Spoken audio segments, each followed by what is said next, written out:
वतम्म लना बिल इहसान वस्सलातु वस्सलामु अला मन कान नबिय्युन व आदमु बैनल माइ वत्तीन व अला आलिहि व अस्हाबिहि अजमईन अम्मा बाद फ़अऊज़ु बिल्लाहि मिनश शैतानिर रजीम बिस्मिल्लाहिर रहमानिर रहीम सुम्मा ला तुस्अलुन्ना यौमइज़िन अनिन नईम सदक़ल्लाहुल अज़ीम।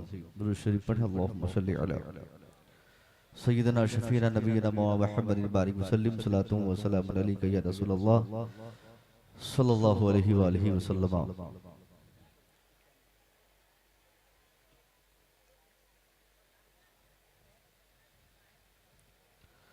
आज हिंदू नेपाल की वो मरकजी शख्सियत के उर्से पाक में हम हाजिर हैं, जिन्होंने अपनी काविशों से बिलुमूम हिंदुस्तान के मुख्तलिफ हिस्सों में व बिलखुसूस मुल्क नेपाल के बेशतर हिस्सों में इस्लाम व सुन्नियत की तबलीग की कसरत से जिन्होंने तलामिज़ा छोड़े, अवाम में दीनी बेदारी के लिए अपनी पूरी जिंदगी वक्फ कर दी, उसी बुजुर्ग हस्ती के उर्स अजीम में हम और आप बतौर खास आज की सब शरीक हो रहे हैं। आरास में बुजुर्गों के हम इसलिए जाते हैं या इसलिए जाना चाहिए ताकि वहां जाने के बाद रूहानी तौर पर हमें मजबूती मिले। इंटरनली इंसान अपने को मजबूत करने के लिए बुजुर्गों के आस्थाने से अपना राब्ता जोड़ता है। बाकी हमारी हाजिरी की जरूरत साहिब मजार को कभी नहीं होती है। हम लाखों की भीड़ में जाए या तन्हा जाए, साहिब मजार को हमारी हाजिरी से उनकी अजमत नहीं बढ़ती या हमारी गैर हाजिरी से उनकी अजमत नहीं घटती है। जो अल्लाह वाले होते हैं वो लेटे हैं आराम से, उनकी बारगाह में हाजिरी का हमारा मकसद सिर्फ ये हो कि वहां जाकर हम फैज पाएं, उनकी बारगाह से लौ लगाएं, उनकी दाखिली और खारजी जिंदगी को समझें और उस जिंदगी को समझकर उस पर अमल करके हम अपनी जिंदगी को बेहतर बनाएं। जिस शख्सियत ने पूरी जिंदगी इस्लाम और सुन्नियत की तबलीग की, अगर उनकी बारगाह में आकर उर्स के नाम पर हमारी शिरकत हो और उर्स की तकरीब में महफिल उर्स में हम ना बैठे तो समझ लीजिए कि हम उर्स में जाकर कामयाब नहीं हो सके। मैं जब आ रहा था रास्ते में था, मैंने देखा क्या आम क्या खास सब लोग गप्पी मार रहे हैं, चहलकदमी कर रहे हैं। ऐसा मालूम पड़ रहा है कि किसी नुमाइश और एग्जीबिशन के मेले में उनको बुलाया गया है या वो जा रहे हैं। किसी को चाय की पड़ी है, किसी को सिगरेट पीने की पड़ी है, कोई साहब चौमिन खा रहे हैं, कोई जिलेबी नपवा रहे हैं। ये क्या माहौल हमने बनाया है। इतनी बड़ी शख्सियत की बारगाह में आप आए हैं, यहाँ आकर अगर रात के थोड़े से हिस्से में बैठकर आप किसी आलिम की तकरीर का दो चार जुमला अगर आपने समात कर लिया इस नीयत से कि हम उस पर अमल करेंगे, तो यकीन जाने की साहब आपका थोड़ी देर के लिए बैठ जाना जलसे में ये रात भर की शब बेदारी करके दूसरी इबादत से बेहतर काम है। मैं कोशिश करूंगा कि आज हजरत के उर्स पाक के इस हसीन मौके से दो चार ऐसी बातें आप तक मैं पहुंचा दूं जिन बातों पर आप खुद अमल करके अपने समाज को बनाने में कामयाबी हासिल करें। वैसे भी आज की तारीख में मुसलमानों को अपने जलसों को ठीक करने की सबसे ज्यादा जरूरत है। हमने एक तवील जमाने से, खास तौर पे 25-30 साल का जो ये पीरियड है, गौर कीजिएगा फिर तकरीर होगी इंशाल्लाह। ये 25-30 साल पीरियड चाहे हिंदुस्तान का हो चाहे नेपाल का हो, हमने जलसों को जातियात पर हमने उतार कर, आरास को जलसों को जाती मामलात में फंसाकर हमने जलसों और उर्सों की हमने अजमतों को पायमाल किया है। यकीन जाने साहब, हमारे जलसे का मकसद कभी ये नहीं होता कि हम किसी पर कटाक्ष करें, किसी की तनकीद करें, किसी पर उंगली उठाएं। हमारे मौसिम की अजमतें इतनी है कि इन पर गुफ्तगू हो जाए।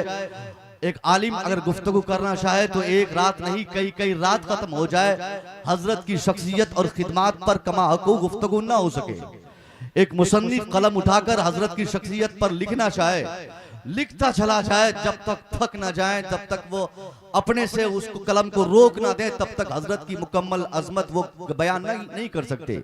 जब हमारी अजमत बयान करने के लिए जुमले कम पड़ जाए, हम क्यों किसी दूसरे की बात करके अपनी जबान खराब करें।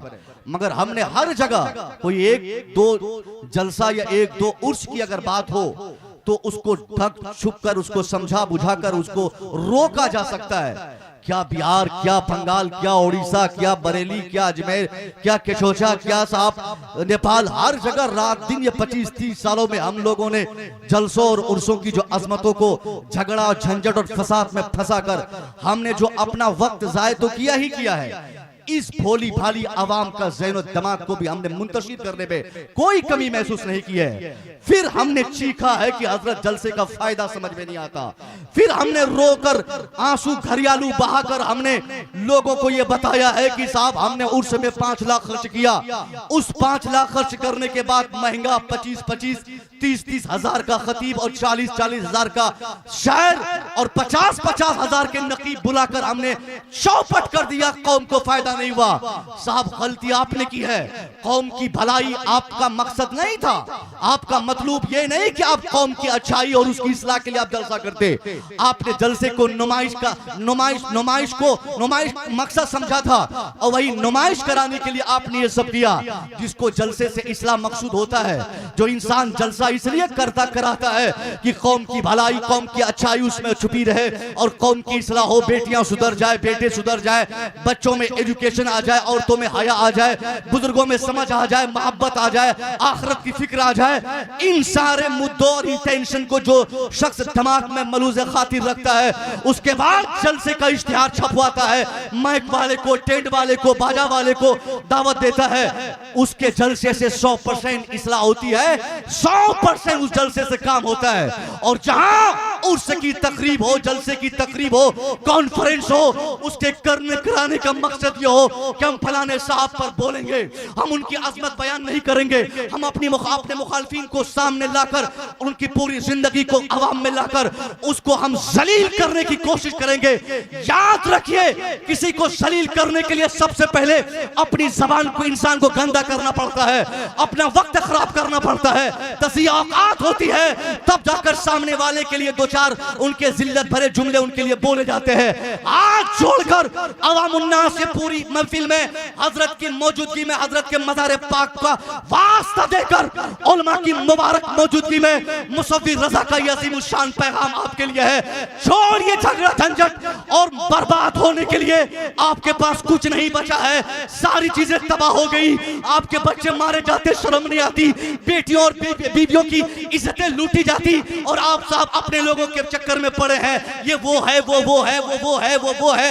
ये क्या पीर साहब के चक्कर में पीर साहब की बात लाकर आप आपस में लड़के अपने को काट के अपने समाज को आपने अलग कर लिया है। नहीं, रशीदी, रज़वी, खानकाही, अशरफी, बरकाती, रज़वी, नक्शबंदी, ये सारी चीजें हैं, मगर बात की है हमारे लिए मरकज़े निगाह हमारी जहां पे जाके टिक जाए उसी को मसल के आला हजरत कहते हैं। हमें रज़वियत से मतलब नहीं, हमें अशरफियत से मतलब नहीं, हमें नक्शबंदियत से मतलब नहीं, हमें बरकातियत से सिर्फ इतना मतलब है कि साहब बरकात खानकाह बरकातियत से मंसूब है। हमें रज़वियत से सिर्फ इतना मतलब हो कि ये साहब खानकाह रज़वियत से मुरीद है। हमें अशरफियत से सिर्फ इतना मतलब है ये साहब मखदूम समना की चौकर से मंसूब है। इससे ज़ायद हमारी उससे कोई बात नहीं, कोई मुतालबा नहीं। कोई किसी पीर को माने, कोई किसी खानका को माने, हैं तो हमारे मानने वाले। हाँ, कोई एक चीज अगर झगड़े की वजह बने तो आप सिर्फ मसलक को झगड़े की वजह बनाए, मसलक को बहस की वजह बनाए। अगर मसलकी एतबार से बरकाती के अंदर मसलकियत मसल के आला हजरत है, अशरफी अगर मसल के आला हजरत का पैरोकार, नक्शबंदी मसल के आला हजरत का पैरोकार, तो मसल के आला हजरत को मानने वाला अशरफी हमारा भाई, मसल के आला हजरत को मानने वाला बरकाती हमारा भाई, मसल के आला हजरत को मानने वाला रज़वी हमारा भाई। और अगर सामने वाला रज़वी हो, बरकाती हो, नक्शबंदी हो, वो मसल के आला हजरत को न मानता हो, न जानता हो, न फॉलो करता हो, तब आपको यह हक पहुंचता है उनकी मुखालफत करे, उस पर एतराज करे, उसको समझाए, उसकी इस्लाह के लिए कॉन्फ्रेंस सजाए। और बाकी अगर मसल के आला हजरत के बाद की कोई बात हो, खानकाही एतबार से, अब जाती एतबार से, पीर साहब के एतबार से, किसी आलिम साहब के एतबार से, इमाम साहब के लिए ईदगाह के झगड़े में, मस्जिद के झगड़े में, गांव के झगड़े में, कमेटी के झगड़े में, तो अल्लाह की कसम ये छोटी छोटी बात को लाकर मुश्तरका तौर पर सामने वाले को अपना मुखालिफ समझना, यही कौम की बर्बादी का सबसे पहला रास्ता है।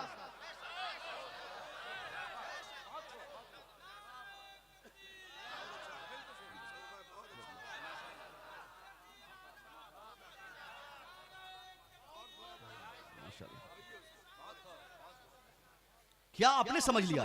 क्या किया अब तक आप लोगों ने? यही 25 साल की तारीख आप नेपाल की पढ़े। नेपाल का जलसा 25 साल पहले होता, हिंदुस्तान से लोग साइकिल से, पैदल, कहां कहां से, हिंदुस्तान से, सीतामढ़ी से, कौन कौन जगह से लोग दौड़ के आते, वहां जलसा होता, वहां कोई बुजुर्ग आते तो यहां लोग चले जाते। आज गांव के लोग नहीं आ पाते, क्यों? क्योंकि हमने जलसों को नफरत की जगह बना दिया, हमने जलसों को अपने लिए इस्तेमाल किया है, हमने जलसों को, हमने बुजुर्गों के हकायक को उजागर नहीं किया। छोटी सी बात हमें कहीं मिल गई, हम उस पर उतर गए, ये हमारा मैटर है ना, ये हम समझेंगे। आपको ये हक नहीं पहुंचता है। अवाम खाली उज्जैन होती है, अवामुन्नास में वो मसाइल को लाना कतन साहिब इल्म का की जिम्मेदारी नहीं है, जिनको हल करना आलिमों की जिम्मेदारी हो। उस मामले को हल करने के लिए अवामी सतह पे आना ही हराम है। इसलिए आपसे मेरा मुतालबा है, आप इन सब झंझट में मत पड़े। हमारे उलमा समझेंगे, हमारे उलमा के पास सारे दलाइल हैं, इनके पास सारे जवाबात हैं, इनके पास हर मोतरजीन के इतराज के एक एक जुमले का जवाब इनके पास है। आपको सिर्फ एक सच्चा पक्का सुन्नी सही अकीदा मुसलमान बनकर अपनी कामयाबी इसी राह में तलाश करनी है। आपको आलिमों की इज्जत करनी है, आलिम की इज्जत हर हाल में, बहैसियत आलिम। मैं एक बात कहूं, ये हमसे कैसे गवारा होगा कि सरकार जाहिद मिल्लत की बात हो और जाहिद मिल्लत की किसी शागिर्द की मुखालफत हो जाए।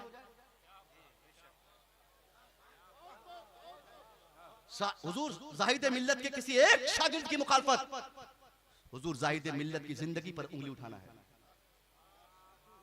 कि हुजूर आपकी तरबियत में कोई कमी थी क्या, कि आपकी दरसगाह से फैज याफ्ता इतने गद्दार कैसे हो गए? ये तो सोचिए कम से कम, जिस आदमी को मैं पढ़ाऊं वो पढ़ नहीं पाए तो कमी हमारे अंदर होती है ना। हम बिहार में गवर्नमेंट एम्प्लॉयड है, हम लोग अगर किसी बच्चे को फेल करते हैं ना तो हम ही को उस बच्चे के फेल होने की सजा मिलती है,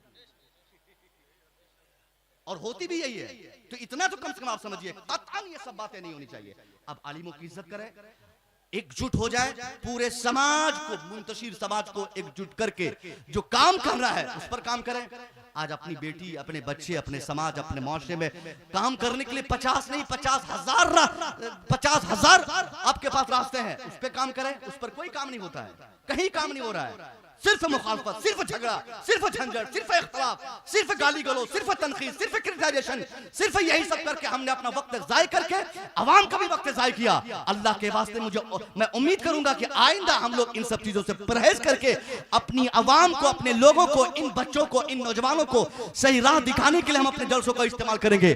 जलसों के खिताब के बाद अगर बच्चे हमारे बस्ता लेकर स्कूल नहीं जाए तो ये जलसे की नाकामी है। जलसे के खिताम के बाद बेटियां दुपट्टा न लगाए, ये जलसे की नाकामी है। हमें लेने के लिए जो दोनों नेताजी गए थे उनमें से एक साहब यहाँ मौजूद है, इन्होंने एक रोशनी डाली और एक ऐसी जबरदस्त दिल छूती भी बात इन्होंने कही, खुदा की कसम जो बात कहनी थी बहैसियत जिम्मेदार कमेटी का एक फर्द होने के, उन्होंने मुझसे कही कि हजरत मैं आपसे पूछूंगा कि आप जलसे में जाकर आप क्या कर लेंगे, आप बताइए मुझे। ये जुमला कहूंगा, यहाँ बैठे नेताजी, ये बहुत वाजिब जवाब सवाल था इनका। मैं अगर पूछ लूं हजरत आप जलसे के 1 घंटे की तकरीर से आप क्या कर लेंगे, आप बताइए मुझे। मेरा जवाब नहीं बन पाया सिवाय इसके कि मैं 1 घंटे तकरीर करूंगा।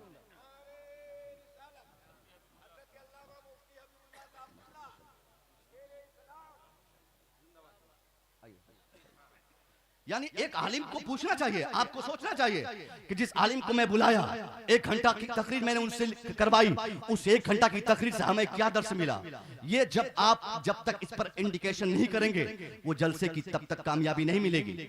आपको मुझे उम्मीद है कि कल सुबह आप में से कमेटी के सारे लोग बैठ जाएंगे, कोई रसीद का हिसाब मांगेंगे, कोई जिल्द नंबर 5 का हिसाब मांगेंगे, कोई जिल्द नंबर 3 का हिसाब मांगेंगे, कोई बोलेंगे फलाने इलाके का हिसाब किसके पास है, कोई कहेंगे खाना खिलाकर बचने वाले पैसे कहाँ है, कोई कहेंगे साहब नजराने के बचे हुए पैसे कहाँ है, कोई कहेंगे 5 साल के जलसे का पैसे कहाँ है। ये सारी चीजें आजकल जलसों के कमेटी के हर फर्द में पाई जाती है। जलसे के 1 हफ्ते तक सिर्फ यही झगड़ा होता है कि 5 लाख खर्चा, 5 लाख चंदा हुआ, 3 लाख खर्चा हुआ, 2 लाख बचा, वो पैसा कहाँ, 10,000 किसके पास था वो कहाँ, ये जिल्द कटी थी इसका हिसाब कहाँ। मगर कमेटी के किसी फर्द को ये तौफीक नहीं होती कि वो जलसा या उर्स के इख्तिताम के बाद वो 2-4 लोग बैठकर ये तय करें कि हमने जो 5 लाख खर्च किया, जलसे में पानी की तरफ पैसा बहाया, उर्स के नाम पे पैसा बहाया, उस 5 लाख के खर्चे का नतीजा क्या मिला, कितनी बेटियां सुधरी, कितने बेटे सुधरे, इल्म पर कितना काम हुआ, हया पर कितना काम हुआ, जहालत को समाज से दूर करने के लिए हमने कितनी कोशिश की,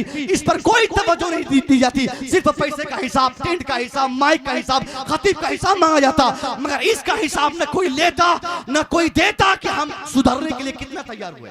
कोई नहीं इस पर तज़किरा करता। कितने जलसे आप साल में करते हैं? अभी 1 हफ्ता पहले तकरीबन मैं रोजागढ़ी में आया, 1 हफ्ता पहले, फिर मैं अभी आया, इसके बीच में न जाने कितने जलसे हुए होंगे, मगर हालात वैसे के वैसे ही है। आज भी हमारे अंदर उड़ियानगत, आज भी हमारी पसमानदगी रिकॉर्ड हो रही है, आज भी हमारी जहालत समझ में आ रही है, आज भी हमारे अंदर बदतमीजी, आज भी हमारे अंदर जहालत, आज भी हमारे लोगों को दुनिया भर में टारगेट किया जाता। इन सारे मुद्दों पर काम करने की आज सख्तरीन जरूरत है। हम जब तक हर महाज पर कामयाबी के लिए 3 स्टेप्स होते हैं, मैंने अशरफिया में इंसाल बताया था, हर कामयाब कौम के लिए 3 रास्ते होते हैं। सबसे पहला रास्ता मुत्तहिद होना, यूनिटी सबसे पहला रास्ता है। यानी वो कौम तब तक कामयाब नहीं हो सकती जिस कौम में जब तक इत्तेहाद नहीं आ जाए, यूनिटी नहीं आ जाए, तब तक वो कौम कामयाब नहीं होगी। दूसरा रास्ता कामयाबी के लिए एजुकेशन, यानी उस कौम में या तो यूनिटी रहे या फिर यूनिटी भी रहे और एजुकेशन भी रहे, एजुकेशन हो या यूनिटी, दोनों में से कोई एक हो। और तीसरा रास्ता पॉलिटिक्स का हो, सियासत का हो। ये 3 अजीम रास्ते इस शताब्दी में माने जाते हैं हर कामयाब कौम के लिए। या तो वो एजुकेटेड हो तो कामयाब होगी, या वो साहब यूनाइटेड हो तो कामयाब होगी, या वो कौम साहब पॉलिटिकली जिंदा हो तो कामयाब होगी।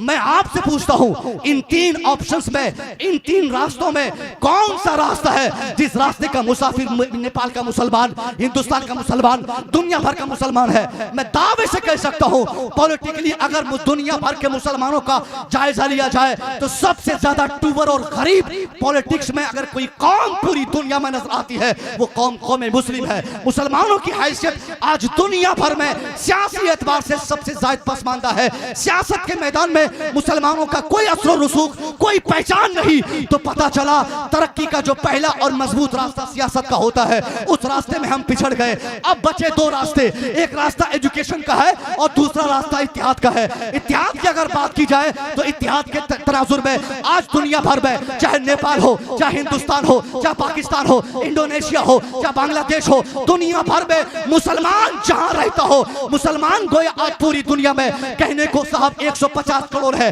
कहने को 57 ममालिक हमारे हैं, मगर एक गांव में मुसलमान आज एक नहीं, एक खित्ते में मुसलमान एक नहीं, एक इलाके का मुसलमान एक नहीं। मतलब क्या हुआ? मुसलमान है नेपाल में, मुसलमान है भारत में, मुसलमान है इंडोनेशिया में, मुसलमान है अमेरिका में, मुसलमान है जर्मन में, मुसलमान है जापान में, मगर मुसलमान है, फिक्र उनकी इस्लामिक नहीं, फिक्र उनकी अच्छी नहीं, नजरिया उनका एक नहीं। नजरियाती एतबार से दुनिया भर के मुसलमानों में इख्तलाफ है हर इलाके में। पहले तो साहब जात पात और इलाके और जबान के एतबार से इख्तलाफात लोग करते थे, मगर मौजूदा दौर में हम लोगों ने एक नई सूरत देखी है। शख्सियत के नाम पे, मस्जिद के नाम पे, मदरसे के नाम पे, कब्रिस्तान के नाम पे, मौलवी साहब के नाम पे, इमाम साहब के नाम पे, पीर साहब के नाम पे, खानका के नाम पे आज हिंदुस्तान शहीद दुनिया भर में, चाहे नेपाल क्यों ना हो, हर जगह हमने एक नई जिहाद इख्तलाफ की देकर अपने समाज की रीढ़ की हड्डी को हमने तोड़ दिया है। यही नाकामी की सबसे बड़ी वजह है। इसी वजह से आज हम नेपाल में पिटते, आज हम हिंदुस्तान में जलील होते, आज हम दुनिया भर में मारे जाते। आपके पास एक ही रास्ता है, आज दुनिया भर के मुसलमान एक फिक्र के मुसलमान बन के मसल के आला हजरत को चलना अपने लिए लाजिम और जरूरी समझ ले। इंशाअल्लाह इत्तेहाद के तराजू में भी मुसलमानों को कामयाबी मिल जाएगी। मसल के आला हजरत को एक होता है ना पॉइंट, किस पॉइंट से हमको शुरू कर रहा है। हमारे लिए पॉइंट मसल के आला हजरत, हमारे लिए साहब मरकज मसल के आला हजरत, बस यहीं से हम लेकर निकले। उसके बाद पूरी दुनिया में अगर एक फिक्र का मुसलमान बन जाएंगे, खुदा की कसम वो कुव्वत आज भी हमारे पास है। दुनिया में किसी जालिम को वो कुव्वत हासिल नहीं जो ईमानी तौर पर मुसलमानों को हासिल है। अगर मुसलमान अपनी ईमानी कुव्वतों के इस्तेमाल के लिए आमादा हो जाए, दुनिया का कोई फर्द या कोई जमात या किसी जमात के 2-4-10 अफराद मिलकर मुसलमानों को अगर उस कुव्वत से या उस अलामत से हटाना चाहे, मैं कसम खा के कह सकता हूं उसको कामयाबी कभी नहीं मिलेगी अगर मुसलमान मुत्तहिद होकर उसका मुकाबला करे।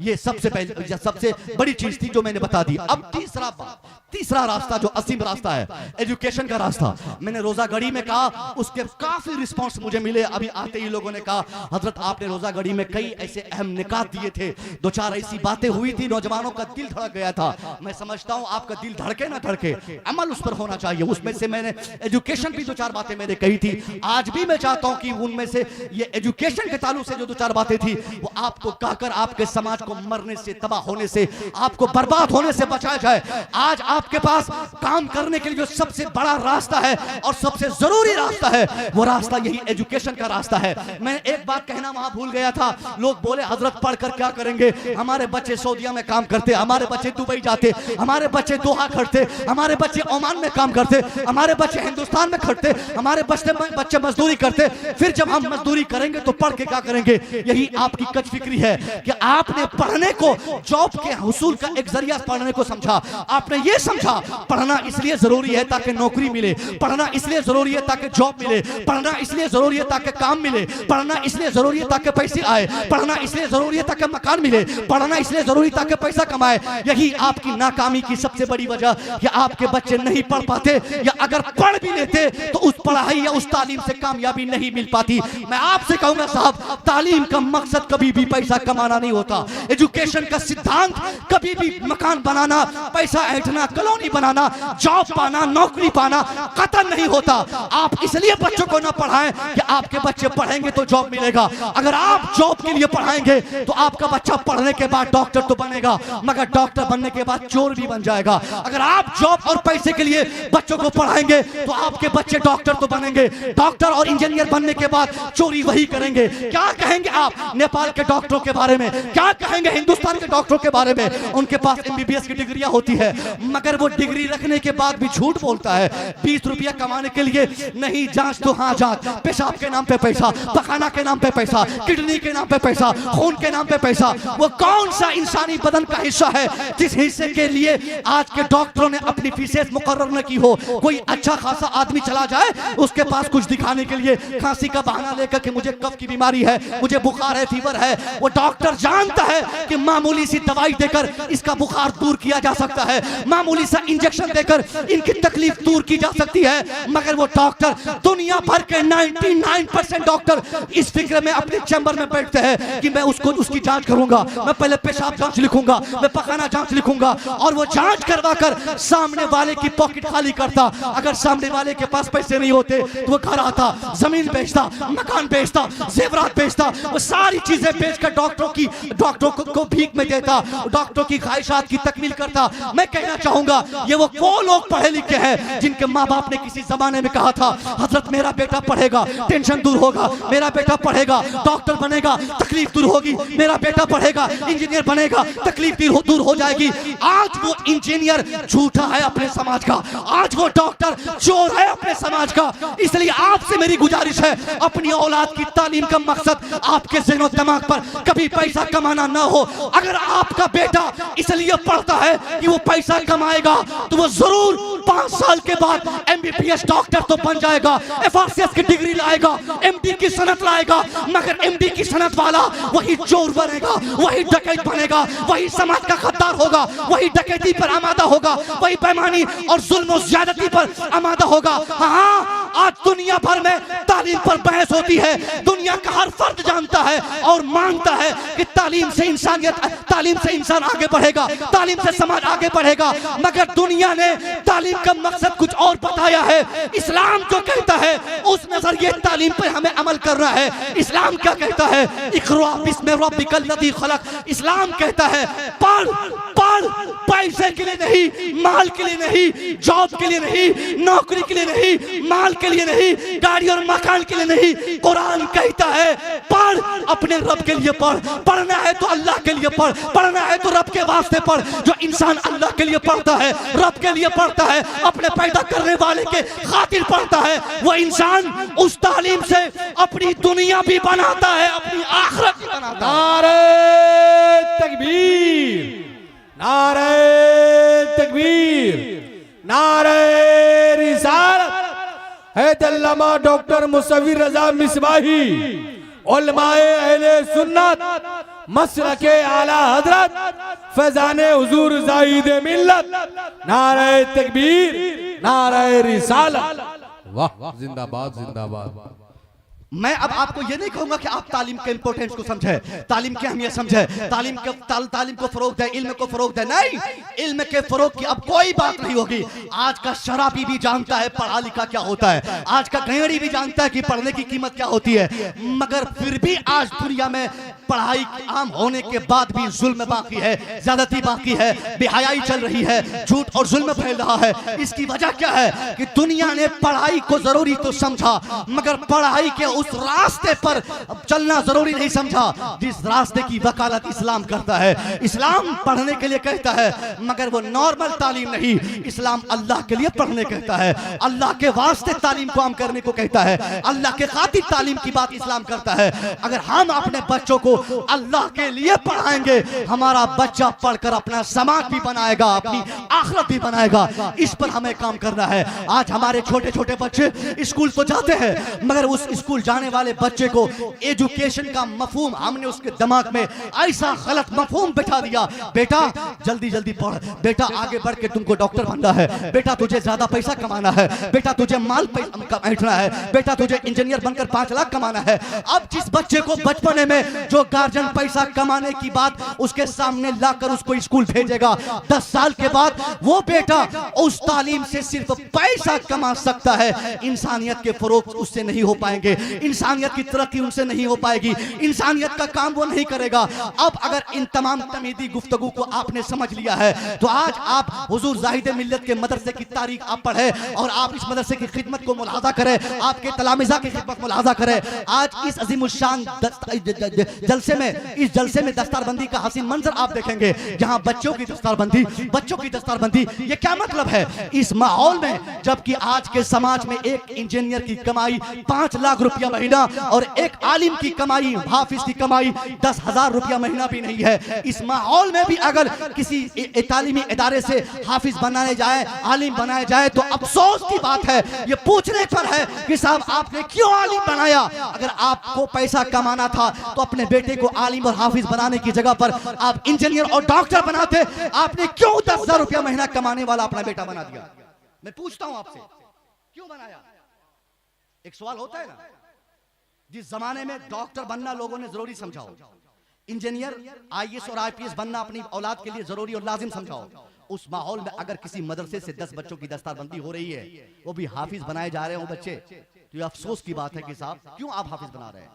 यही होगा समाज पर 5-7 हाफिजों का बोझ और पड़ जाएगा। एक एतराज होगा ना, क्या हजरत आपने हाफिज बनाया, क्या कमाल किया, ये क्या करेंगे समाज के लिए? ये खुद अपना पेट नहीं भर पाएंगे। हाफिज जी लोग वाकई में आज सही पूछा जाए, एक हाफिज कुरान की कमाई इतनी है कि वो अपनी जरूरतों की तकमील नहीं कर सकता। वो तो सब्र है, उनके साथ जब्त है, वो कंट्रोल है, वो बियरिंग है, वो इस्लाम की मोहब्बत है कि अपनी तमाम कुर्बानियों को पांव के नीचे रौंद कर एक हाफिज कुरान ने अपने दिल पर यह जमा लिया है कि हमको इसी 7,000 में गुजारा करना है, वरना जो रोजमर्रा की जरूरियात है उस जरूरियात की तकमील 7,000 में किसी की नहीं हो सकती है। तो फिर एक एतराज होता है कि यह मदरसा अगर किसी पढ़े लिखे को भेजता है तो आलिम बनाकर क्यों भेजता है, डॉक्टर बनाए, इंजीनियर बनाए। तो जवाब यही दिया जाएगा कि आज भी समाज की जरूरत डॉक्टर कम, आलिम ज्यादा है, इंजीनियर कम, हाफिज ज्यादा है। आलिम से समाज बनता है, डॉक्टर से समाज नहीं बनता, इंजीनियर से समाज नहीं बनता। आज का इंजीनियर सिर्फ इसलिए इंजीनियर बनता है या बनाए जाते हैं वो लोग कि वो पैसा खूब कमाए, मगर खुदा की कसम आलिम बनने का ये कभी मकसद नहीं होता कि हम पैसा बहुत कमाए। अगर यही मकसद इनके वालिदैन के रहते, जो बच्चे आज हाफिज कुरान बनेंगे, तो कतन ये बच्चे मदरसे में नहीं पढ़ते। क्या ये तमाम उलमा कराम जो आपके सामने बैठे हैं, इनमें से किसी का मकसद ये नहीं कि हम ज्यादा पैसा कमाएं। अगर इनका भी यही मकसद होता ज्यादा पैसा कमाने का, इनमें पैसा कमाने की सारी क्वालिटीज मौजूद है। साहब जो एक दम करने से 50 रुपया आप उनको दे देते हैं, ऐसे देख लिए मौली साहब तो 500 निकल जाते हैं आपके। तो आप समझ सकते हैं कि मौलाना साहब को पैसा कमाने के कितने तरीके मालूम है। भाई अगर हम लोग कह दें किसी को कि 5 दिन में 5 लाख रुपया दे वरना 4 जिन्नात भेजूंगा तेरे घर पे, फिर तो वो आदमी जमीन का ग्राहक तलाश करेगा कि हजरत जमीन बिक जाए मगर जिन्नात से मुकाबला करना नहीं चाहते। तो ये मौलाना के पास इतनी क्वालिटी कमाने की है, मगर फिर भी ये कमाने की बातें नहीं करते, पैसे की बातें नहीं करते।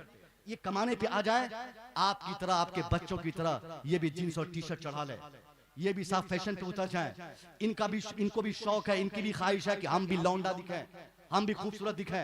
ये और बात है कि असल खूबसूरती तो दाढ़ी पे ही है, मगर वो खूबसूरती की मैं बातें करता हूँ जिस खूबसूरती को आप लोगों ने ज़हन पे बिठा लिया है कि चेहरा बर्बाद हो जाएगा, एक मुश्त दाढ़ी लटकेगी तो खराब दिखूंगा। तो अगर दाढ़ी छिलाकर जीन्स और टी शर्ट चढ़ाकर कंघी और मोबाइल पॉकेट में घुसाकर बार बार शीशा देखकर अपने चेहरे की नुमाइश कराना अगर ये जरूरी होता तो ये लोग भी कर सकते थे, मगर ये हमारे उलमा किराम ने अपनी तमाम ख्वाहिशात को रौंद दिया, अपने चेहरे पर नबी के नूर को सजाया है और अपनी ख्वाहिशात को रौंद कर ये आगे बढ़ गए। कुछ नहीं देखा कि मुझे क्या करना है, उसके बावजूद आज की तारीख में, आज के समाज में सबसे ज्यादा अगर किसी को टारगेट किया जाता तो वो कोई और नहीं, वो समाज का डॉक्टर नहीं, समाज का नेता नहीं, समाज का मुखिया और सरपंच नहीं, समाज का कोई लीडर नहीं। आज की तारीख में सबसे ज्यादा किसी के दामन फाड़े जाते हैं वो हमारी मस्जिद के इमाम है, वो हमारे इलाके के उलमा है, वो हमारे यहाँ के मौलाना है, वो हमारे हाफिज जी है, वो हमारे इलाके के कारी साहब है। एक आदमी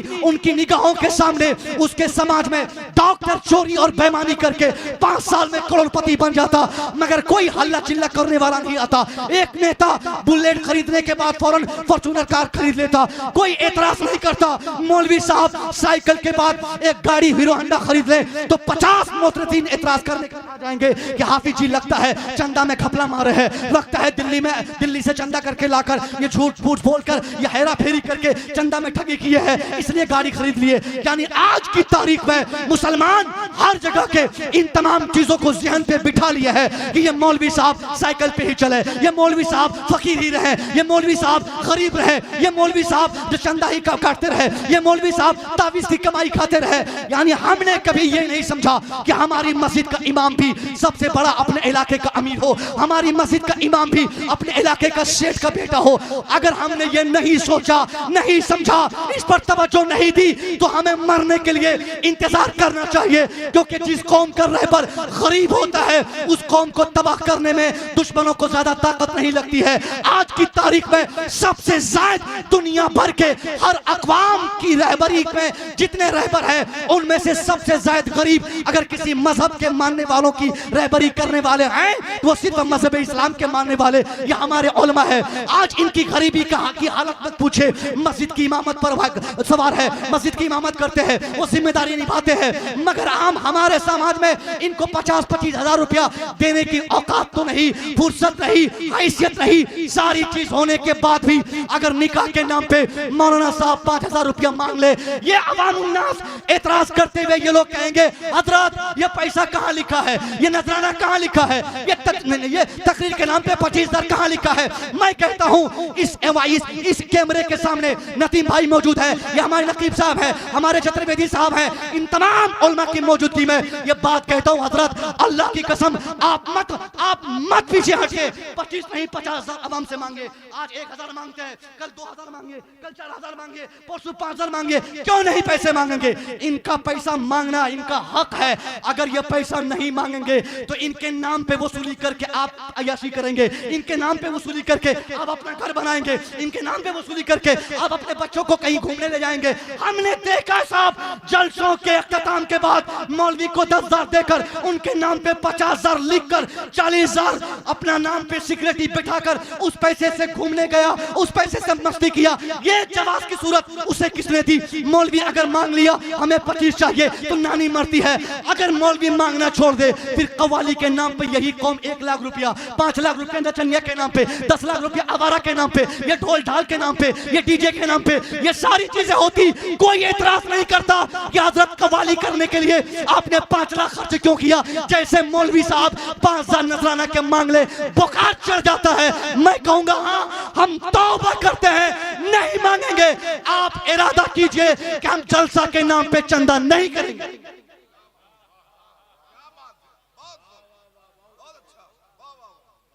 जलसे के नाम पे चंदा होता है, ये तो अच्छी चीज है ना भाई। आप किसको पैसे दे रहे हैं? आपकी जमात का एक आलिम पैसा लेता है, कोई नचनिया नहीं लेता, कव्वाली की महफिल करने वाले नहीं लेते। एक आलिम अगर 25,000 रुपया लेकर 5 जलसों से अगर वो कुछ पैसे उनके पास इकट्ठे हो जाए और अच्छी गाड़ी खरीद ले तो आपके दुश्मन ही देखेंगे ना कि मस्जिद का इमाम जब इस कदर हाई फाई बाइक पे चढ़ता है तो इस मस्जिद के गिरदो नवाह में रहने वाले मुसलमान कितने खुशहाल होंगे। हमारी इज्जत में आपकी इज्जत है ना। हम महंगे कपड़े पहनेंगे तो लोग हमको देखकर आपको महसूस करेंगे, क्योंकि हमारे कपड़े पर भी आपका एहसान है, हमारे बच्चों की तालीमी खर्चे पर भी आपका एहसान है, हमारी बीवी की दवाई के खर्चे पर भी आपका एहसान है, क्योंकि आपने पैसे दिए हैं। तो हम जिस कदर स्टैंडर्ड और मॉडर्न जिंदगी गुजारेंगे इससे आपकी तारीफ होगी ना। इसलिए अपने अपने अपने उलमा को आप खूब नवाजे। आपके उलमा जिस कदर आपसे नवाजे जाएंगे, उलमा जिस कदर खुशहाल रहेंगे, तबलीग दीन उस कदर आगे बढ़ेगा। यही चीज आज हमारे समाज में। एक गरीब आलिम से आप क्या उम्मीद करेंगे? गरीब आलिम तबलीग नहीं कर पाएंगे, गरीब आलिम तबलीग नहीं करते। तबलीग करने की बिल्कुल सारी क्वालिटीज उनमें मौजूद है, मगर जैसे मसले इमामत पर बैठेंगे, खड़े होंगे और सोचेंगे कि आज शराबबंदी पर बोल दूं, 50 तरह की बातें दिमाग पे आएंगी कि अगर शराबबंदी के खिलाफ मैं बोलूंगा तो ये कौम हमें निकाल देगी, सिक्योरिटी साहब मस्जिद से भगा देंगे। इसलिए एक गरीब हाफिजी मसले इमामत पर चढ़कर हक बोलने की कोशिश करके भी वो हक नहीं बोल पाते, क्योंकि मुलाजमत की फिक्र रहती है उनको। वो गरीब के बच्चे हैं, वो मुफलिस के बच्चे हैं, वो रिक्शा चालक के बच्चे हैं। दूसरा सबसे बड़ा पैगाम यही आपसे है कि आप अगर पैसे वाले हैं तो आप भी अपने बच्चों को मदरसा भेजें, आप उनको आलिम बनाएं। मैंने एक जलसे में कहा था इस कौम के बारे में, ये तो पहले बोलते कि अपने बेटे को हाफिज नहीं बनाएंगे, मौलवी नहीं बनाएंगे, मेरा बेटा आलिम बनेगा तो क्या खाएगा, आलिम बनेगा तो क्या खाएगा। और वही आदमी अपनी मस्जिद के इमाम के बारे में बोलता है ये मौलवी साहब बहुत खाते हैं। अरे साहब अगर आपको लगता है कि मौलवी बहुत खाता है तो अपने 5 बेटों को मौलवी बनाओ ना, क्यों नहीं बनाते? कौन नहीं चाहता कि मेरा बेटा खूब खाए? जब मौलवी बनने में खूब खाना मिलता है तो अपने बेटे को मौलवी बनाओ, आप खूब खाएगा, क्योंकि कमाने का मकसद तो खाना ही होता है ना। तो जब मौलवी खूब खाते हैं तो आपके बच्चे मौलवी क्यों नहीं बनते? अगर आपने अपने बच्चों को मौलवी नहीं बनाया है इसका मतलब यह कि आपने इस्लाम की तबलीग की जिम्मेदारी को नहीं निभाया है। अगर आपके बच्चे हाफिज कुरान नहीं बने इसका मतलब है कि आपने तबलीग इस्लाम के लिए कोई जरिया नहीं छोड़ा है। सबसे गुजारिश है कि आप अपनी औलाद को पहले मदरसों में भेजें, आप उनको हाफिज बनाएं, उनको आलिम दीन बनाएं, उनको मुफ्ती बनाएं। और ऐसे लोग तो जरूर अपने बच्चों को मदरसों में भेजें जो लोग पैसे वाले हैं, जो जमीन वाले हैं, जो मकान वाले हैं, जो लीडरशिप में है, जो माल वाले हैं, जो साहिब दौलत है। क्योंकि अब तक तो गरीबों के बच्चे हाफिज कुरान बनते रहे, अब वो दिन लग गया, अब गरीबों को हाफिज बनाने की जरूरत रही। अब जरूरत इस बात की है कि गांव के अमीरों के बच्चे भी हाफिज बने, क्योंकि गरीबों के बच्चे के मुकाबले में जब अमीरों के बच्चे आलिम बनेंगे, 50,000 गरीबों का बेटा आलिम बनने के बाद वो काम नहीं कर सकता जो काम अमीरों का बेटा आलिम बनने के बाद कर सकता। ये बहुत बड़ा नुक्ता है। ये गरीबों से हमारी चिढ़ नहीं है, बल्कि एक हकीकत हाल में बता रहा हूं। गरीब का बेटा आलिम बनता है ना, वो डरता है। गुर्बत क्योंकि बहुत बड़ी लानत है, गुर्बत बहुत बड़ी मुसीबत है, गुर्बत समाज की बहुत बड़ी लानत है। गरीब अपनी गुर्बत को अपनी मजबूरी समझकर वो मनसब इमामत पर जब फायज होंगे, वो हक बोलने की कोशिश करेंगे भी तो हक उनसे बोला नहीं जाएगा। जैसे वो चाहेगा कि मैं शराबबंदी पे गुफ्तगू करूं, मैं हरामखोरी पे गुफ्तगू करूं, मैं सेक्रेटरी साहब को सुधारना चाहूं, 50 बातें आ जाएंगी कि अगर मैं बोलूंगा तो मुलाजमत खतरे में जाएगी। अब इस तनाजुर में अगर उस गांव में इमामत करने वाला गांव का कोई सेठ का बेटा हो जाए तब क्या होगा? बोलिए बोलिए क्या होगा फिर? ये मुसव्वी रजा आपके सामने जो खड़ा है, तहदीस रहमत के तौर पे बोल रहा हूं, उलमाए किराम से, ये गुरूर नहीं है, खुदा की कसम गुरूर नहीं है। अगर आपको लगता है कि मौलाना बनने में नुकसान है, इस पूरे मजमे में कोई एक लड़का मेरे सामने यहां आए, अपनी कमाई का हिसाब मुझे दे, आपके 4 लड़के मिलके भी मेरे तरह नहीं कमा पा रहे।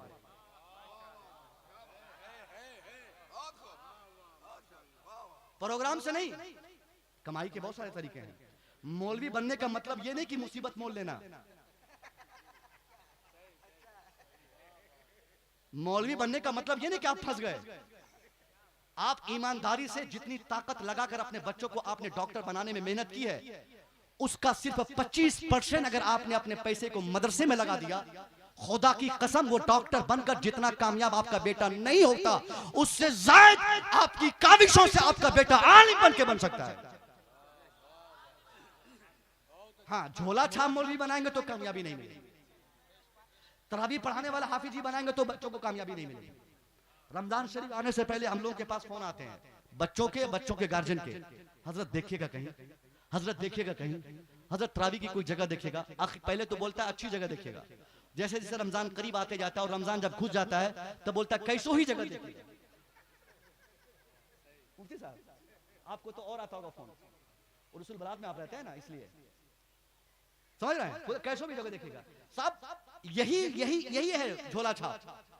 झोला छाप का मतलब यह कि आपने थोड़ा बहुत मदरसे में पढ़ा दिया, 2-3 साल पढ़ाया, हाफिज बना दिया, छोड़ दिया। अब उस बच्चे से आप क्या उम्मीद कर सकते हैं? आप मजबूती से पढ़ाए ना, खूब पढ़ाए, उसको अशरफिया भेजे, जामतुर रजा भेजे, अमजदिया भेजे, हिंदुस्तान के जितने बड़े बड़े मदारिस है वहां जितने कोर्सेज पढ़ाई जाती है, सब कोर्स पढ़ाने की नहीं, कम से कम किसी एक फील्ड में आप उसको माहिर बना दें। उसके बाद भी अगर पढ़ाने की ख्वाहिश हो, उसको मिस्र भेज दें, उसको कहीं से कहीं भेज दें, उसको बगदाद भेज दें। उसके बाद फिर आप लाए और अपने गांव के किसी डॉक्टर के मुकाबले में उसको खड़ा कर दे। ना जाहिर में ना बातिन में किसी एंगल से गांव का ना डॉक्टर उसके मुकाबले में होगा, ना इंजीनियर उसके मुकाबले में होगा। आप जुर्रत दिखाएं। एक ने कहा था मुझे रोजागड़ी में, हजरत हम लोग विदेश में काम करते हैं, पढ़ के ही क्या होगा, पढ़ के क्या होगा, यही जुमला था, पढ़ के क्या होगा, नौकरी नेपाल सरकार नहीं देती हमें। हमने कहा क्यों देगी नेपाल सरकार नौकरी आपको? क्या बिहार सरकार हमें देती है? क्या आप बोलते हैं बिहार में क्या मुसलमानों को नौकरियां बांटी जाती है? इंडिया में क्या मुसलमानों के साथ ऐसा बर्ताव होता है कि आप मुसलमान हैं तो इनाम नौकरी मिलेगी आपको? नहीं, दुनिया में कहीं किसी को नौकरी तोहफे में नहीं मिलती है। नौकरी पाने के लिए कंपटीशन फाइट करना पड़ता है। उस कंपटीशन में आपको पहले यह देखना होगा जिनके बच्चे को नौकरी मिली है, उनके बच्चे के मुकाबले में आपके बच्चे उस कंपटीशन में कितना मजबूत है, यह पहले गौर कीजिए। आगे लड़ने के लिए, बोलने के लिए कि हजरत मुसलमान होने का भेदभाव किया जाता है, कुछ नहीं। अगर आपके पास तालीम है तो कोई भेदभाव नहीं, आपके पास नॉलेज है तो कोई भेदभाव नहीं। हमारी जमात का एक हमारा दोस्त शाहिद रजा मिसबाही, जानते हैं ना आप लोग? शाहिद रजा मिसबाही हिंदुस्तान के आपके बिहार के वो समस्तीपुर जिले में अभी किसी पोस्ट पे है, एक मुश्त दाढ़ी है, कलेक्टर नहीं है वो, यूपीएससी पास किए थे, डिप्टी कमिश्नर है। एक मुश्त दाढ़ी। अब सुनिए, अगर आपको लगता है कि मौलवी बनने के बाद बेटा कामयाब नहीं होगा, शाहिद रजा मिसबाही 2017 में फॉर्म भरा यूपीएससी का। यूपीएससी हिंदुस्तान सहित एशिया भर का सबसे मजबूत एग्जाम माना जाता है, जिसके पैटर्न से, जिसके रास्ते से यूपीएससी के एग्जाम के देने के बाद जो आईएएस निकलते हैं वही देश दुनिया संभालते हैं। उस एग्जाम का फॉर्म भरा वो शाहिद रजा मिसबाही। 18 में 17 में एग्जाम दिया, 18 के मार्च या अप्रैल में रिजल्ट आया। अब गौर कीजिएगा, रिजल्ट जब आता है, रिजल्ट की जब फेहरिस्त बनती है, उस फेहरिस्त में मोहन का नाम, सोहन का नाम, गीता का नाम, सीता का नाम, रमेश का नाम, समेश का नाम, जहां ये सारे अस्मा मौजूद थे, उसी फहरिस्त में नुमाया तौर पर एक मुश्त दाढ़ी रखने वाला, बरकत की टोपी लगाने वाला, 5 वक्त पाबंदी से नमाज पढ़ने वाला आलिम दीन शाहिद रजा मिसबाही का भी नाम शामिल था। ये साबित कर दिया, जो पढ़ेगा वो आगे बढ़ेगा, जो पढ़ेगा तरक्की उसको मिलेगी, जो पढ़ेगा। और 2017 की बात कर रहा हूं। आपके नेपाल में क्या हो रहा है मुझे नहीं मालूम, मगर हिंदुस्तान में 2014 की आजादी के बाद से बहुत हालात गड़बड़ हुए हैं। हिंदुस्तान आपका नेपाल कब आजाद हुआ मुझे नहीं मालूम, मगर यह जरूर मालूम है कि हिंदुस्तान 2014 में आजाद हुआ। अरे माशाअल्लाह, गुलाम था ही नहीं नेपाल, तो आजाद कैसे होगा? सुभान अल्लाह। ये नेपाल वालों की खुशबख्ती है कि नेपाल आज तक किसी का गुलाम ही नहीं रहा है। और इंशाअल्लाह मैं दुआ करूंगा कि ये कभी किसी का गुलाम नहीं रहे। क्या नेताजी, माशाअल्लाह। बात आगे बढ़ रही, सुनिए। 14 में हिंदुस्तान आजाद हुआ, 47 में नहीं, 14 में। 14, 15, 16, 17, 3 साल के बाद हिंदुस्तान का एक बड़ा राज्य, क्या बोलते उत्तर प्रदेश, वो भी आजाद हो चुका था। 17 में जब शाहिद रजा एग्जाम दिया, पूरा आजादी का माहौल था उस वक्त हिंदुस्तान में। उस आजादी के माहौल में अब बताइए, यूपीएससी जैसा प्लेटफॉर्म सेलेक्ट करने वाला अगर आलिम एग्जाम दे रहा है और कामयाब हो रहा है, उस आजादी के माहौल में उसको कामयाबी मिल रही है, तो ये इस बात का संकेत है कि माहौल और हुकूमत चाहे जिसके हाथ में हो, कुर्सी चाहे जिसके पास हो, अगर आपके बच्चे के पास नॉलेज है तो दुनिया के जालिम से जालिम तरीन बादशाह भी आपके बच्चे के नॉलेज की कीमत को समझकर उसको उसकी कीमत को देना होगा। और वो कभी भी आपके बच्चे की तरक्की को नहीं रोक सकता अगर वो साहिब इल्म है, साहिब नॉलेज है। इसलिए आप भी अपने बच्चे को पढ़ाइए, ये बोलना छोड़ दीजिए, आप मेहनत कीजिए ना, खूब पढ़ाइए, किसी फील्ड में पढ़ाइए, इंशाअल्लाह वो तालीम आपके बच्चे को आगे बढ़ाएगी। हाँ, मैं मानता हूं आपका बेटा सऊदी रहेगा, सऊदी जाना चाहते हैं ना, तो सऊदिया रहने के लिए भी पढ़ना जरूरी है। बकरी चराना है आपको, बकरी चराना है ना, तो बकरी चराने वाला भी अगर पढ़ा लिखा होगा तो जाहिल के बकरी चराने में और पढ़े लिखे के बकरी चराने में बहुत फर्क होगा। पढ़ाई सिर्फ नौकरी के लिए जरूरी नहीं है, तालीम हर जगह इज्जत दिलाती है। पढ़ा लिखा आदमी अगर भैंस भी चराता है ना, तो भैंस को इज्जत से चराता है। वो क्या एहतराम करता है, मारता भी तो अदब से, तहजीब से मारता है। और वो किसी का मतलब अदब से लाएगा, ले जाएगा। हर जगह मेरा कहने का मतलब ये कि तालीम की बुनियाद पर एक आदमी जहां चाहे अपने इल्म की बुनियाद पर अपने किरदार की रोशनी से अपनी शख्सियत को लोहा मनवा लेता है। और जाहिल आदमी चाहे जिस कदर कीमती जींस पैंट पहन ले, चाहे जितना हाई फाई वो क्या बोलते हैं लीलंग का कपड़ा नदीम फैजी की तरह पहन ले, बावजूद इसके अगर वो जाहिल है तो वो कपड़ा उसको इज्जत नहीं दिलाएगा। क्या आप अपने बच्चों को इसलिए नहीं पढ़ाएं कि आपका बच्चा जॉब पाए, आप इसलिए नहीं पढ़ाएं कि आपका बच्चा नौकरी पाए, आप इसलिए पढ़ाएं कि आपके बच्चे की तालीम की बुनियाद पर आपका बच्चा आपका समाज की जरूरतों की तकमील करे, वो अपनी दुनिया बनाए और अपनी आखिरत बनाए। तालीम इसलिए भी जरूरी नहीं है, तालीम इसलिए भी जरूरी है ताकि अल्लाह की मार्फत का नूर हासिल हो। तालीम इसलिए भी जरूरी है ताकि नमाज की फर्जियत की अहमियत समझे। तालीम इसलिए भी जरूरी है ताकि ईमान की हकीकत समझे। तालीम इसलिए भी जरूरी है ताकि जन्नत जाने का रास्ता हम इल्म के जरिए जान सके। तालीम इसलिए भी जरूरी है ताकि अपनी दुनिया बना सके। तालीम इसलिए भी जरूरी है अपनी आखिरत बना सके। तालीम इसलिए भी जरूरी है ताकि अपनी नमाज दुरुस्त कर सके। तालीम इसलिए भी जरूरी है ताकि नमाज के जरिए, नमाज रोजा के जरिए अपनी आखिरत को बनाने का रास्ता हमवार करे। इन तमाम मुद्दों के तनाजुर में अगर इन मुद्दों की तकमील के लिए अगर आपने अपने बच्चों को पढ़ाया, आपका बेटा जॉब नहीं भी पाएगा तो क्या हुआ, अगर वो ईमानदारी से पढ़ा और आपने ईमानदारी से पढ़ा दिया तो आपको मैं कसम खा के कह सकता हूं उस तालीम की बुनियाद पर आपका बेटा यहां भी कामयाब रहेगा, मरने के बाद वहां भी कामयाब रहेगा। ये 5-7 बच्चों की दस्तारबंदी हो रही है। आखिरी बात, ये दस्तारबंदी की महफिल है, दस्तारबंदी का मंजर आप देखेंगे। एक अजीम पैगाम उलमा कराम की मौजूदगी में बहुत जुर्रत के साथ मैं कहता हूं, आज हमारे मदरसे में अमीरों के बच्चे पढ़ने नहीं आते। आते क्या उल्फत भाई? अमीरों के बच्चे पढ़ते नहीं पढ़ते। मैं कहूंगा अमीरों के बच्चे आज मदरसों में क्यों पढ़ेंगे? क्यों पढ़ेंगे? मैं आपका दामन पकड़ के पूछ सकता हूं, खिताब आज नहीं करूंगा, बड़ी जिम्मेदारी के साथ कह रहा हूं, हुजूर की महफिल में हूं, एक आलिम की महफिल से बोल रहा हूं मैं। क्यों एक अमीर का बेटा आज का मदरसे में पढ़ेगा? आपने देखा है ना मदरसे का मुताला किया मदरसे का? 300 बच्चा, एक टॉयलेट, एक बाथरूम। दुनिया में जो मच्छर कहीं नहीं मिलता वो मदरसे में मिलता। आखिर टाइम पे अभी मैं मच्छरदानी लगा के आधा घंटा आराम किया। मैंने पूछा उल्फत भाई से, हजरत ने लगवाया किसी से? मैंने कहा ये मच्छर तो आमतौर पे समाज में मिलते नहीं, यहाँ कैसे आ गए?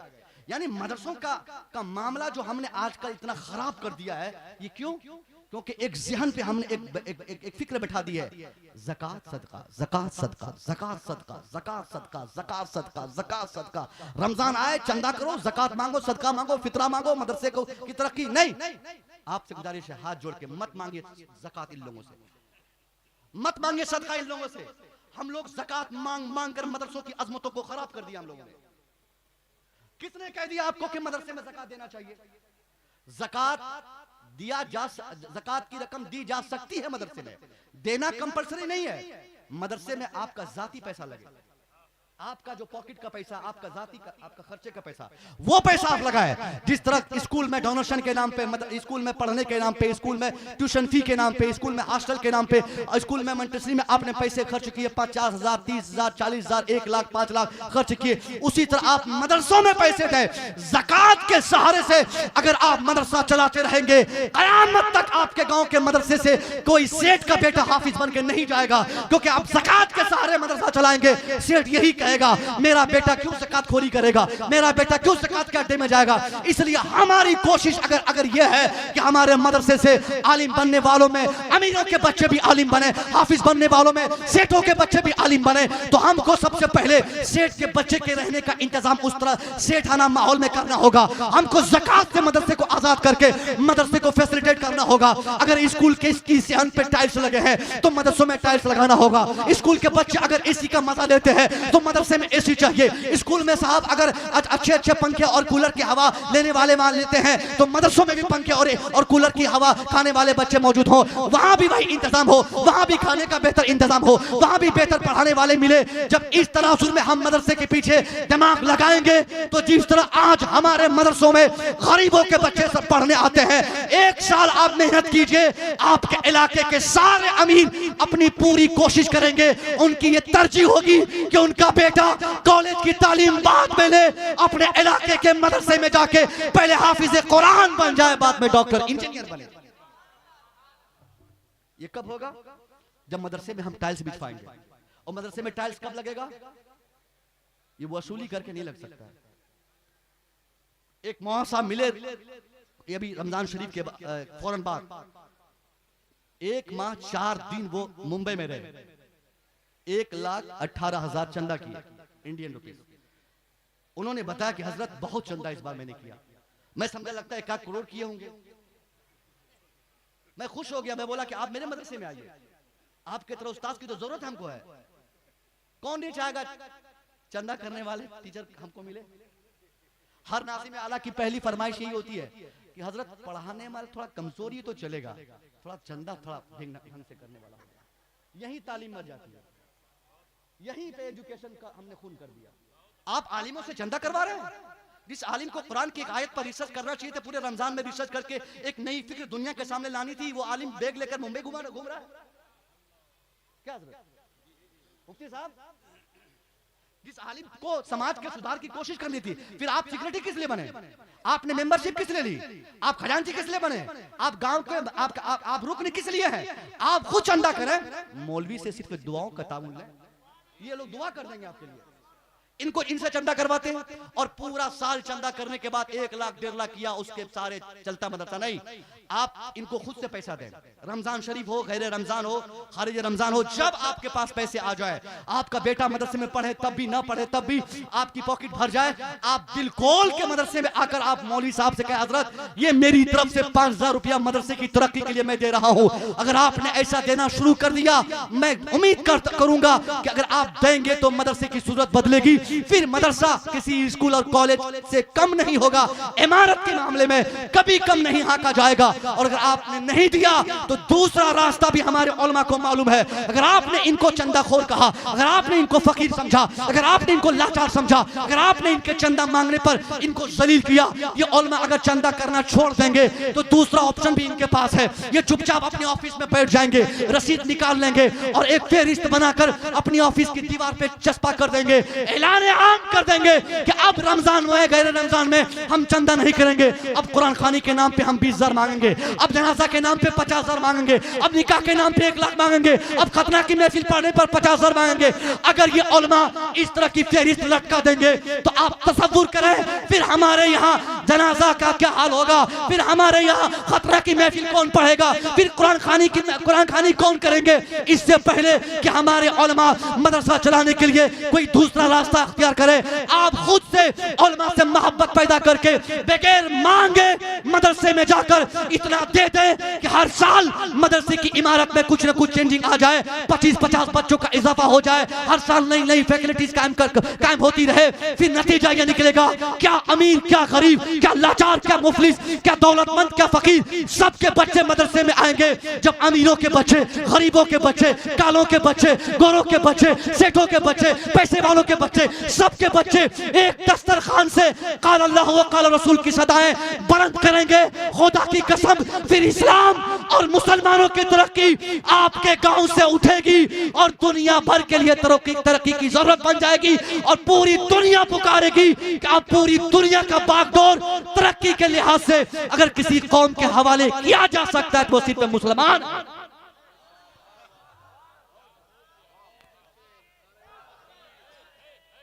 नारे तकबीर, नारे रिसालत, उर्से हुजूर जाहिदे मिल्लत, उलमाए अहले सुन्नत, मजहब इस्लाम, हैदल्लामा डॉक्टर मुसव्विर रजा मिसबाही। नारे तकबीर, नारे रिसालत। माशाअल्लाह। ये मोटी मोटी बातें थी, मैंने बता दी।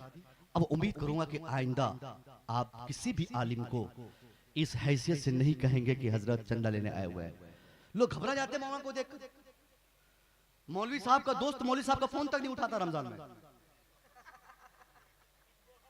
इसी वजह से हमने चंदा करना छोड़ दिया। कौन दुश्मनी मोल लेगा भाई?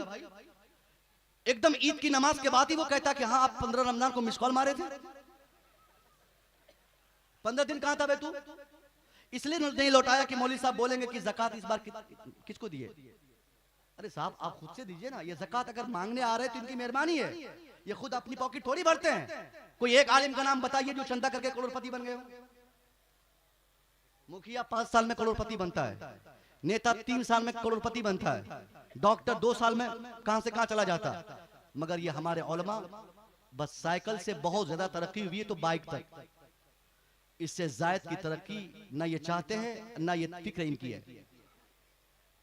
आपसे गुजारिश है कि आप खुद से उलमा की इज्जत करें, मदरसों में चंदा ला के दें ताकि बच्चों की तालीम पर खर्च हो, बच्चे अमीरों के गरीबों के सबके पढ़ें, मदरसा फैसिलिटेड हो, मदरसे में एसी लगे, टाइल्स बिछे, गरीबों के माहौल में मदरसा मत छोड़े। ये लानत होगी हमारे ऊपर, क्योंकि जो कुत्ता और बिल्ली का नाम याद करने वाला आज एसी में बैठकर याद कर रहा है। अफसोस की बात तो यह है, कुत्ता का नाम याद कर रहा है एसी में बैठ के। मेरा बेटा जिस स्कूल में पढ़ता है, मैंने बताया जलसे में कि 5,000 रुपया मास्टर साहब ने फोन किया कि सर 5,000 रुपया आपको किताब का देना है। 5,000? मैंने कहा ये एक बच्चे की किताब? बोला हाँ एक बच्चे की। बोला फोन पे नंबर भेजता हूँ, भेज दीजिए। मैं कहा नहीं फोन पे नहीं भेजूंगा, मैं आके देखूंगा कि वो किताबें किस धातु की बनी हुई है।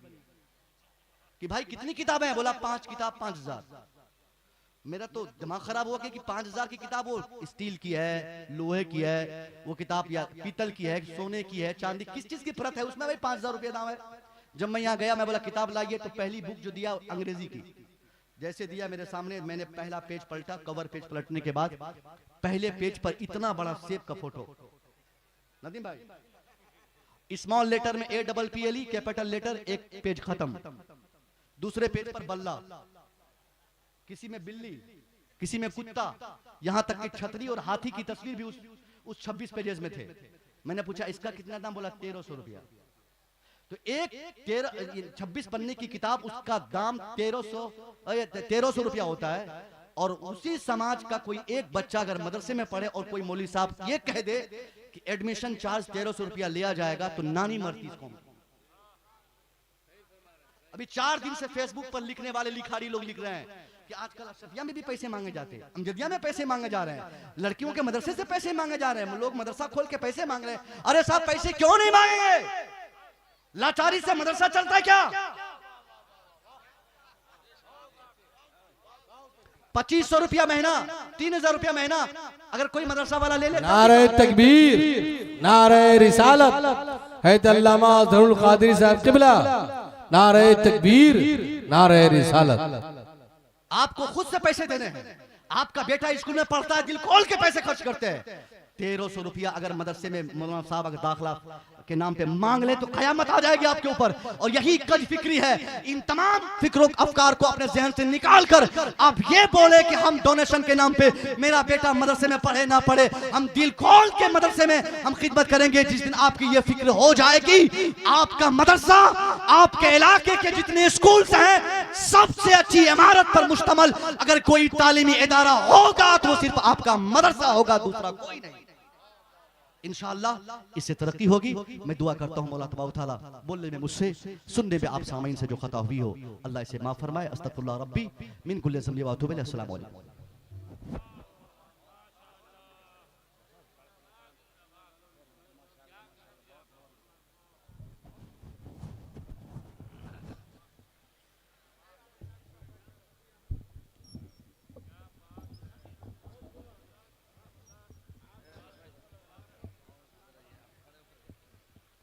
माशाअल्लाह, बड़े ही इल्मी फिक्री इस्लाही गुफ्तगू खतीबुल हिंद हज़रत अल्लामा डॉक्टर मुसव्विर